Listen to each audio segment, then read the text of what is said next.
క్రీస్తునందున్న ప్రియులకు ప్రేమతో వందనాలు తెలియజేయుచున్నాను. అక్టోబర్ నెల 19వ తేదీ 2025. ఈరోజు దావీదు గారి ద్వారా దేవుడు మనకు చేస్తున్న వాగ్దానం ఏమిటనగా, కీర్తనల గ్రంథము 30వ కీర్తన 2వ చరణం.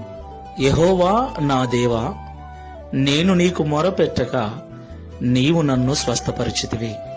ఆమేన్. నా ప్రియమైన సహోదరి సహోదరులారా, మనం ఆరాధించే దేవుడు మొర వినే దేవుడై ఉన్నాడు. దేవునికి మహిమ కలుగును గాక. మొర అంటే ఏడ్చే స్వరం. ఎవరైతే ఏడుస్తూ కన్నీళ్లతో తమ బాధను దేవునికి చెప్పుకుంటారో వారి మొరను దేవుడు ఖచ్చితంగా వింటాడు. అయితే ఇక్కడ ఒక విషయాన్ని మనం ఎప్పుడు మర్చిపోకూడదు.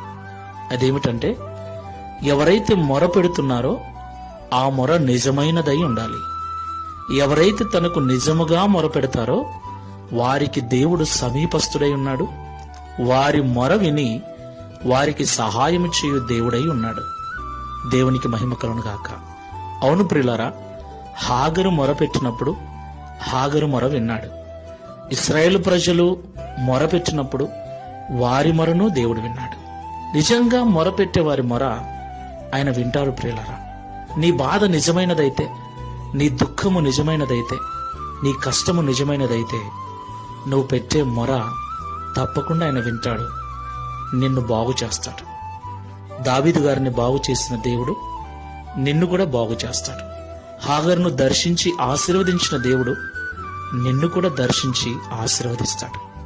ఇశ్రాయేలు ప్రజలను విడిపించిన దేవుడు నీ శ్రమ నుండి నిన్ను కూడా విడిపిస్తాడు. కాబట్టి దేవునికి మొర పెట్టడం అలవాటు చేసుకుందాం. కన్నీళ్లతో మొర పెడదాం. ఆ మొర Download ShareChat.